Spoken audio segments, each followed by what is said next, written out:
All right, y'all, get in here. Only at the EBT office in Chicago.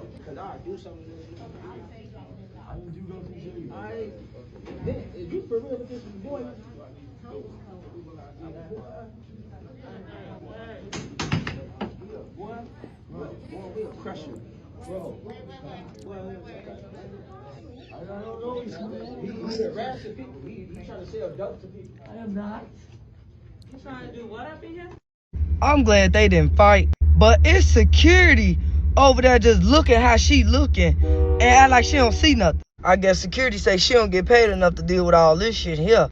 What I thought I heard was he was saying that the man sitting down was trying to sell dope up in there. I don't know. That's what I thought I heard, but y'all let me know shit. But y'all acting up like that in that damn office like that, you think they gonna give a little food stamps after that?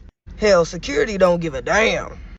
She don't give a damn at all. I don't even know what the fuck she doing in there at that point. Y'all drop down in the comments and let me know how y'all feel about this one. All right. The caption says, day 2 of me calling the food stamp office. Day 2 of me calling the food stamp office, but today I'm putting her on the phone. Yeah, What? because we need some stamps. Real bad. Some food stamps. You have reached the Mississippi Department. Thank you for calling the Department of Human Services. I'm hungry.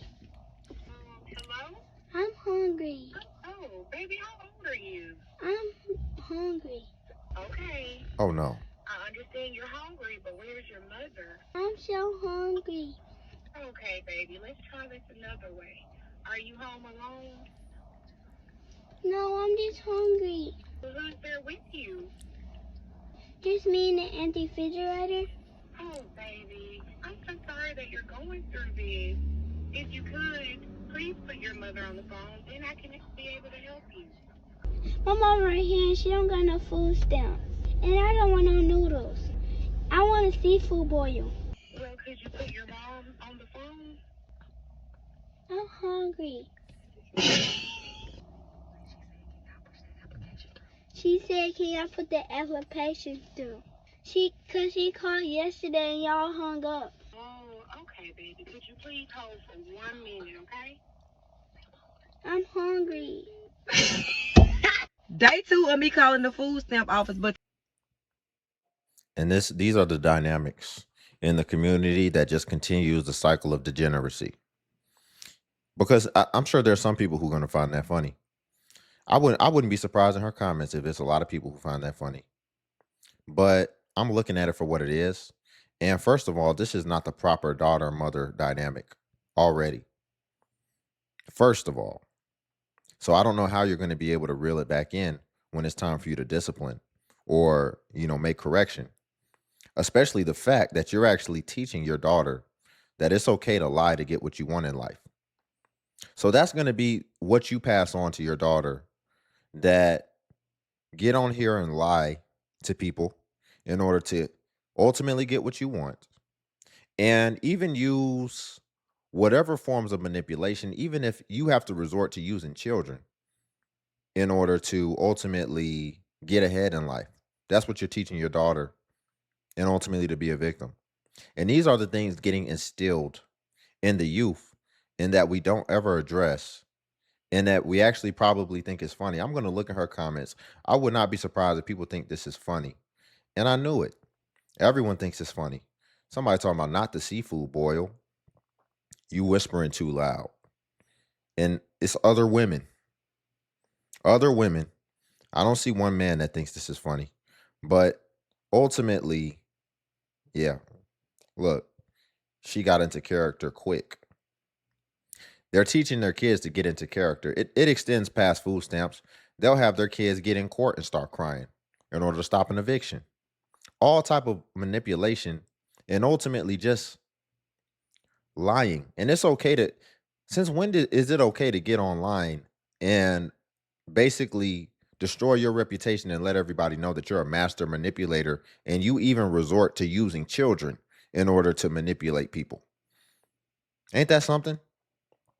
And addressing that young man as well in the food stamp office, it's, I don't really know, because it sounds like he did mention some context where he said, like, you're trying to sell, soap to people in here. read between the lines. But, I think this one's going to be good. He said, you're trying to sell soap to people in here. But my thing is, just in general, man, he picked the easy target, didn't he? I always see people trying to test their mettle against people who are clearly not that capable of defending themselves. You want to act so tough in public spaces, why don't you go to why don't you go to Ukraine? Why don't you join the military? Why don't you step in the octagon since you're so tough and since you want to test your mettle against average people? Go test your mettle against other tough people. Y'all, before we get into this one, if you could like the video, I greatly appreciate it. Only takes a second, and it actually helps out more than you know. And also, if you could hype. Custody of your child because you don't have custody. The caption says, EBT Karen breaks down after judge takes away her benefits. Oh. Because you don't have custody of your child is not with you, so those benefits should stop for you. That 3-year-old is 100% dependent upon you. And what did you do? You drove in a vehicle that was stolen with this Perez person. And then not only that, What? you all are doing drugs in the car. There's drugs in the car. And let me just tell you, stinks to high heaven. We had a case in this courtroom where someone brought in and it took us forever to get that sent out of the courtroom. And you driving around with a 3-year-old impacting their brain cells with oh no and in the car. So when's the last time you had employment?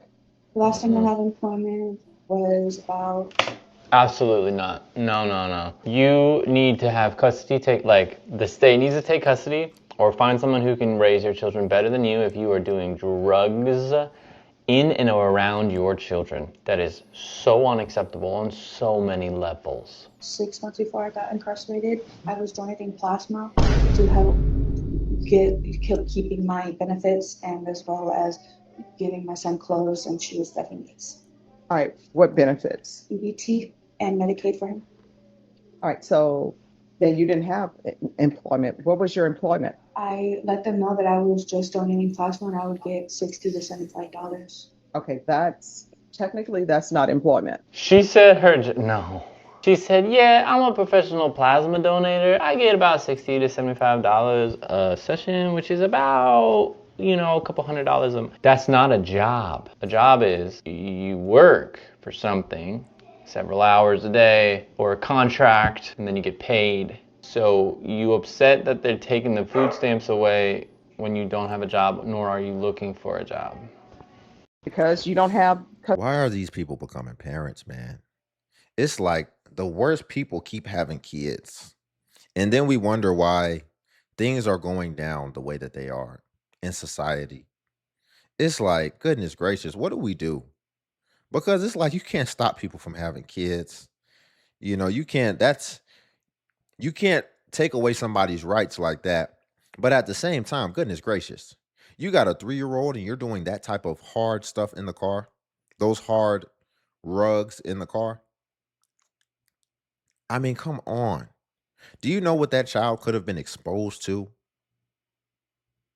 Do you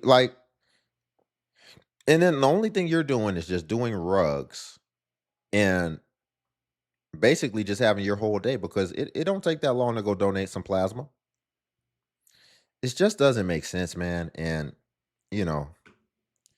I'm glad they were able to save the child before it got out of control, because I don't think she could ever be fit to have that child again.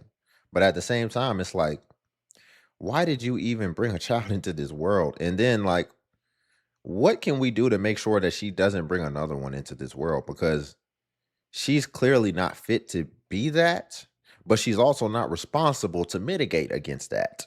So I feel like it's only a matter of time unless she just stays in jail to where she doesn't have access to the male population. All right. So the description says Section 8, a hope, a prayer, free lunch, food stamps. I'm at my rock bottom. I have no money. I have nothing but Section 8, a hope, a prayer, free lunch, and some food stamps. And I was like, I'm never gonna go back to work for anybody. I'm not doing that. I'm gonna figure this out. And the trauma of it all, trying to separate the trauma of it all from the success of it all. Like it's hard to pull those things apart and later on in life. That's why I think healing spaces are so important. But it's not sustainable, and it's not necessarily something I think that you should be doing long term. You need, like, healing is so important. So I'm always grateful to hear and listen, especially to women who have taken that time to really disconnect and say, hey, who is this woman? Who am I becoming? What do I want? Right? I'm at my rock bottom. I have no money. No, man. You see the stuff we be championing and acting like it's okay. And then this gets passed on. And then so other people have these fleeting hopes that it's going to work out like this. And no, this is the wrong information. And here is the most wrong information that was said. We'll watch it again. Nothing but like Section 8, a hope, a prayer, free lunch, and some food stamps. And I was like, I'm never going to go back to work for anybody. That's a problem. What do you mean you're draining the system and getting all these benefits, but yet you've decided to take up this moral stance that you're not going back to work for nobody? It sounds like it worked out, whatever it was, her endeavor that she was trying to do on the side, her business. But I don't like them championing that idea that you're on Section 8. I'm assuming she has kids as well. You're getting all this government assistance. You talking about you don't want to work.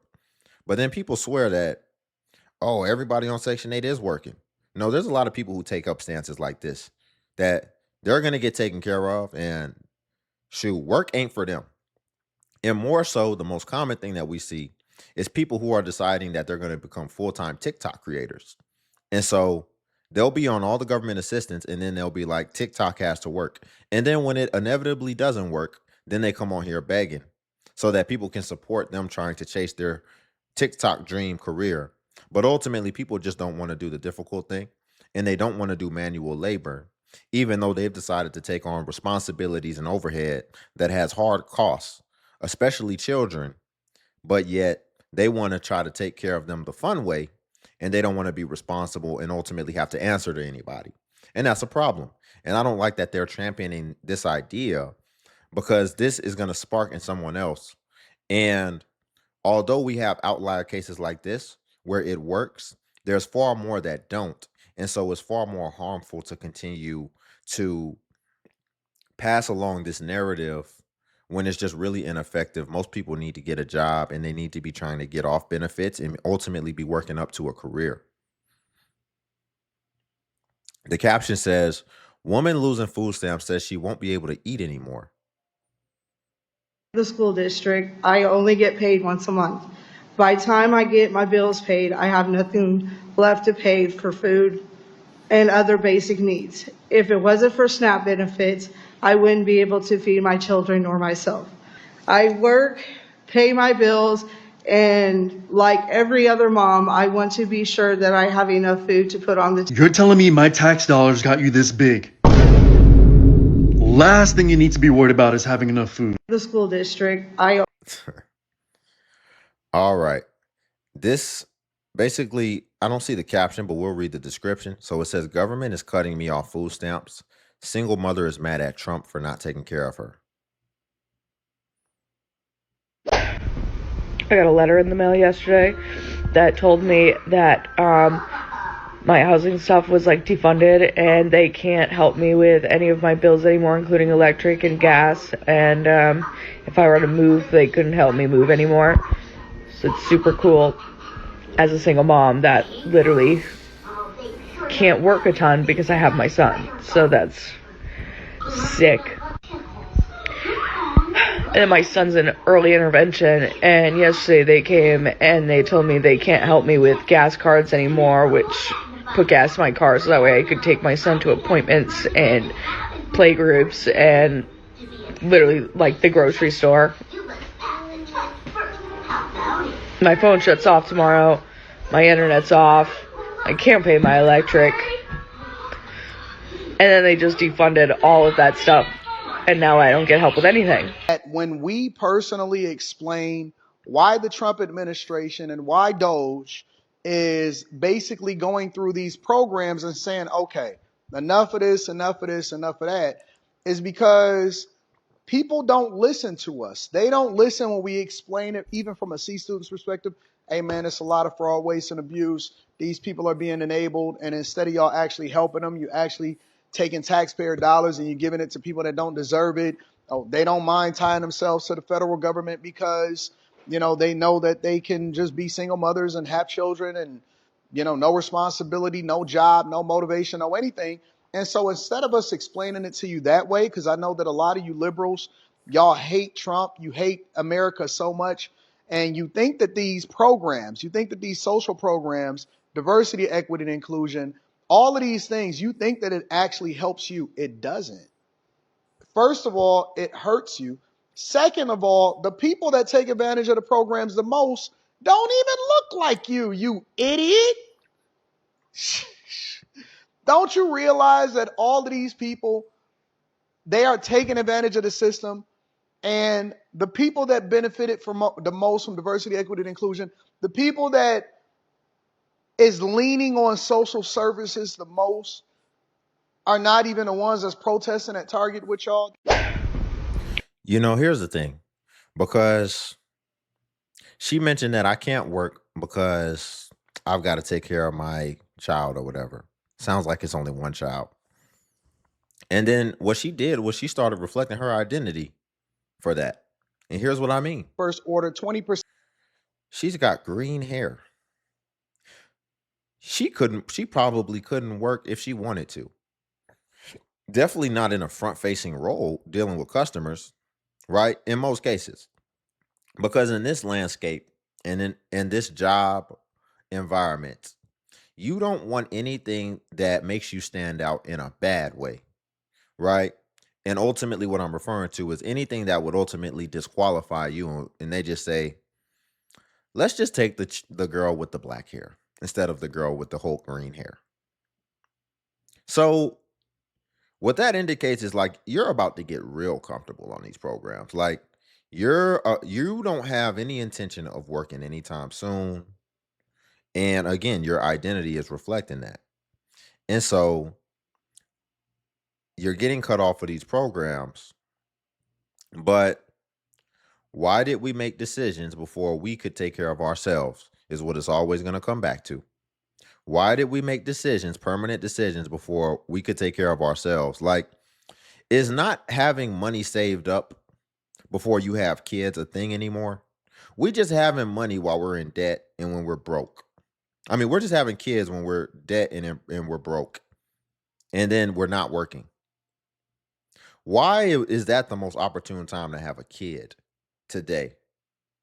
And it's really coming across like these kids are like saving you from having to do the regular, mundane, monotonous, laborious lifestyle that a lot of other people have to do. That's what it's really starting to seem like. It seems like these kids are like freeing you up to where now you can just have fun with your kids and ultimately be a kid again. And again, it's reflecting in her hair. You're a grown woman and like you couldn't wait to go dye your hair green again. So it's like, what are we really doing out here? The caption says, exposed TikTok creator allegedly sold $27 food stamp scam course. They can't charge me with a crime for teaching you how to do half-offs because they wanted to learn how to steal somebody's shit. Come on. But then you got in and you didn't learn it. Oh, they did learn it. We'll get right to that. So they say that you can learn how to do anything on the internet. Well, imagine my amazement when I learned that there was a woman named Sherelle Hodges on TikTok marketing a $27 food stamp course. So when I first learned about this, my plan was just originally to roast this woman for allegedly selling a sketchy ass $27 food stamp hustle, where I had assumed that she was just maybe teaching people how to properly lie on applications and get food stamp approval. But then, boy, oh boy, this whole thing took a turn. And I ended up deep diving into something much deeper than I could have ever imagined. So today we're talking about Sherelle Hodges and how TikTok might have just exposed a federal felony in real time. Come through and let y'all know. For those of y'all who trying to get them yamps and you want to get them from a site, Y'all better click that $27 link in my bio. She decided to sit in her car on TikTok, and out her mouth came, for $27, I can give you unlimited access to food stamps. And within about 3 hours, she made over $7,000 in memberships. But when people got into her course and they realized exactly what it was, they started coming after her on social media because they were not expecting all of the federal crimes and laws that they would have to break to practice her teachings. And one of those things that she was teaching was how to access a website where you can steal active EBT accounts. This isn't just a side hustle, it's a cybercrime. Imagine you getting a course, and that's a for a simple course, right? Where you don't get a bunch of modules and like it's not gonna actually be something that you get to keep forever, right?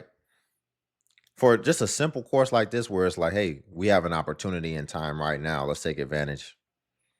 Because the more people that she gets in this course, the more it's going to flag federally and eventually be done with, right? But $27 is a steep price for a course like this. And imagine you pay for a course and you're going through the coursework and she's teaching you.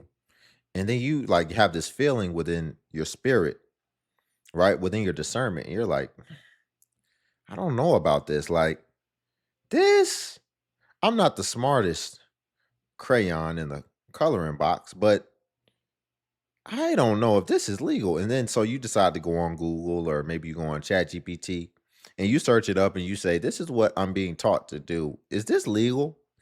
And then the AI is like, no, this is not legal. Do not do this. This is a federal crime. This can get you this many years. And then you're like, what the F? I can't imagine going through that. And I would bet that's how some people probably came to the conclusion because it's kind of obvious. She $27 food stamp course and you get unlimited food stamps from where?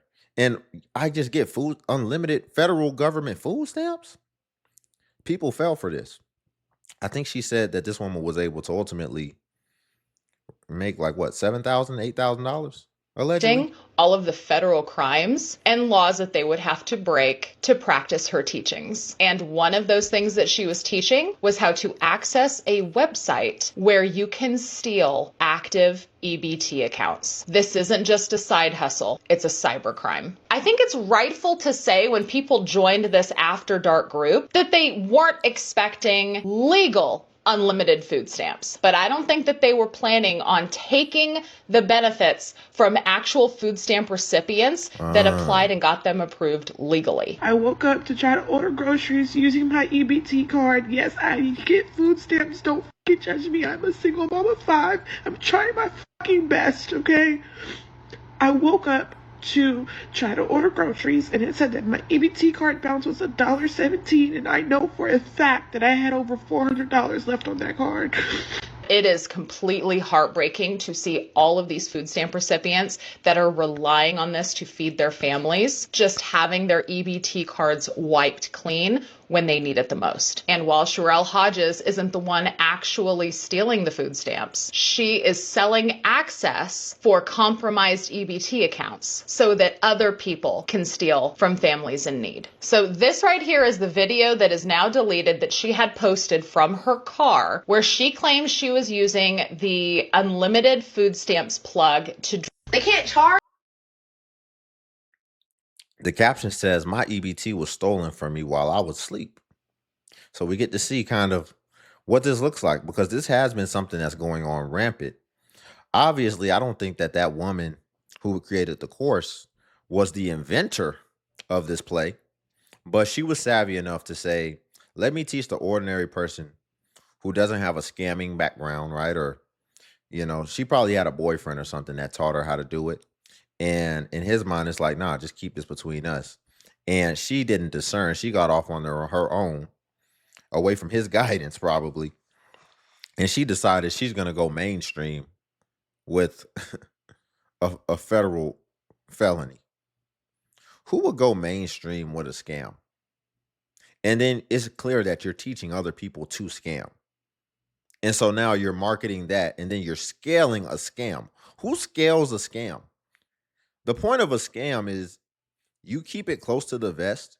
You don't let too many people in on it, and you try to take advantage of it under the radar for as long as you can. And then I guess the way you would graduate and ultimately like say that you succeeded is eventually you just drop it, but you still have all the money left from it, and then you move on to something else, but you don't keep doing it until you get arrested, right? That is the final evolution of a scam.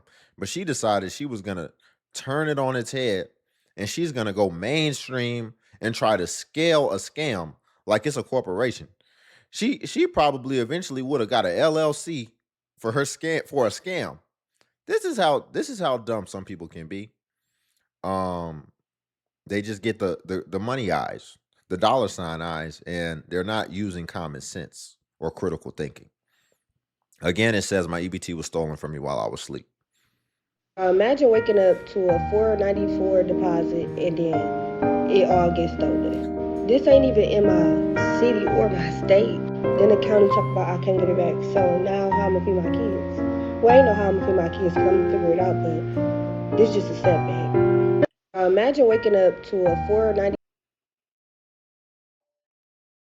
Her caption says, or her description, I am a SNAP caseworker. Okay. Hi, I'm Unofficial Food Stamp Lady. My name is Sarah, and my day job is a SNAP caseworker.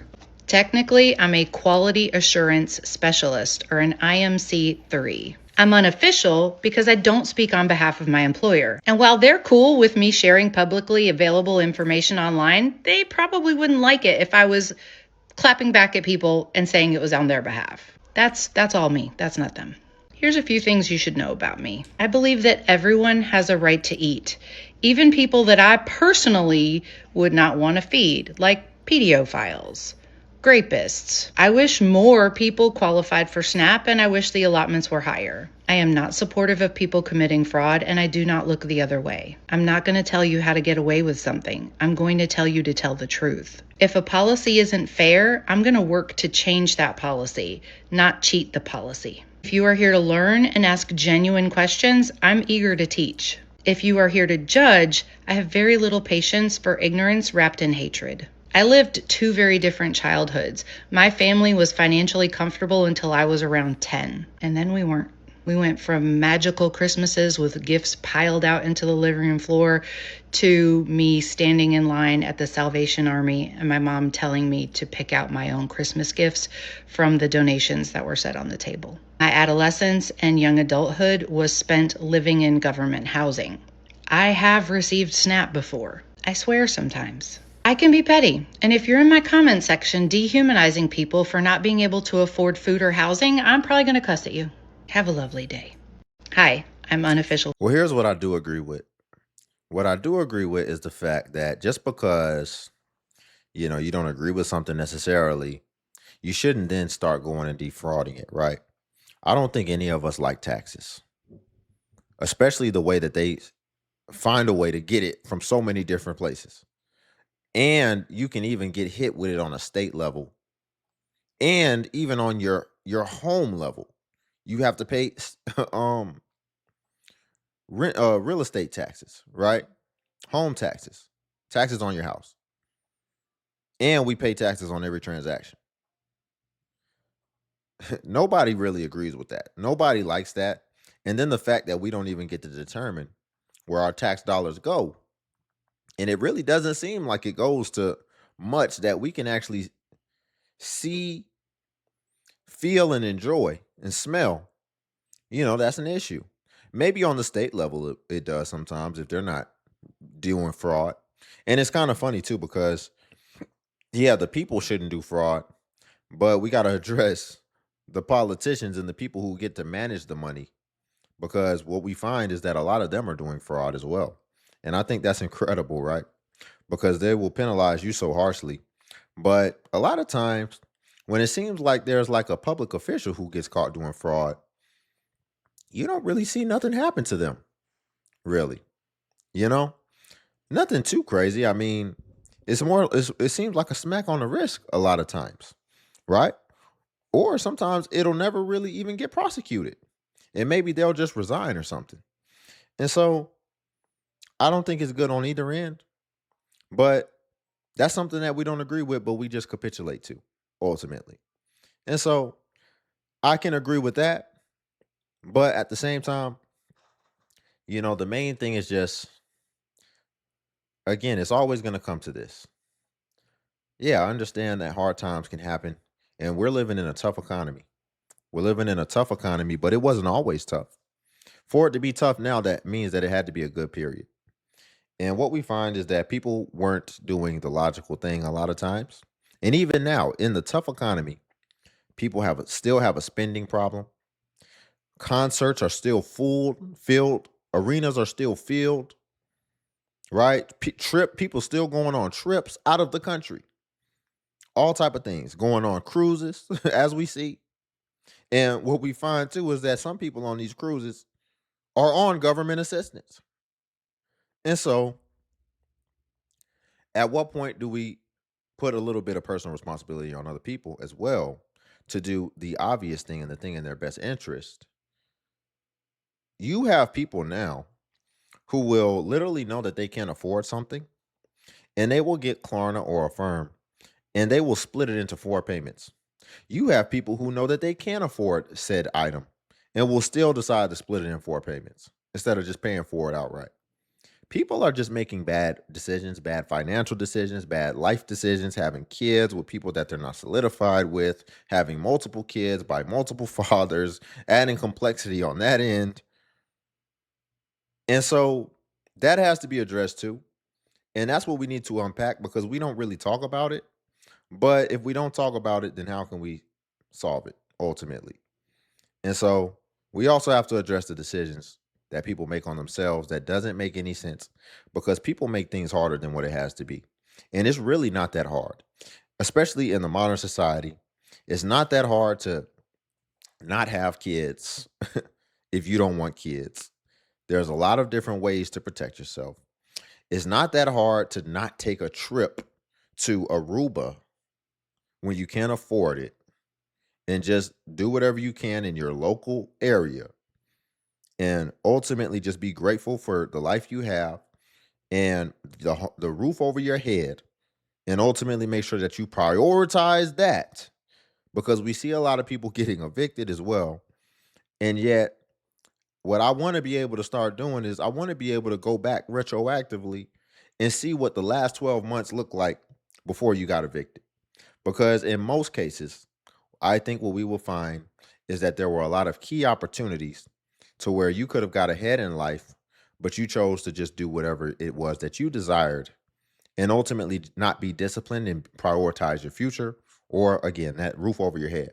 So we'll leave it there for today though, y'all. If you could like the video, I greatly appreciate it. Only takes a second, and it actually helps out more than you know. And also, if you could hype the video. Hype is a new feature that YouTube offers where it helps smaller content creators like myself. And basically, when you hype, it actually pushes us to the extent that it pushes the larger content creators. So you just press the hype button and it shows the points. And since I am a smaller creator, a smaller channel, we get more points per hype. And hype was designed for smaller channels. But if you come across a video that is 7 days old, then you will probably not see the hype button. And that is because hype usually vanishes after 7 days. So it's usually best practice, if you want to spend the hype with me, since it does go farther, then usually best practice is to just go ahead and hype while the iron is hot. But also, if you want to become a member, on this video, you should see that join button. Feel free to press the join button. And what that will come with as far as joining the DXU family is you will get badges that'll show next to your comments. So it will have that prestige, custom badges that show next to your comments. And then you will also get access to early content as well as exclusive content. So if you want to do that, then feel free to hit the join button. But until then, I'll catch you all in the next video.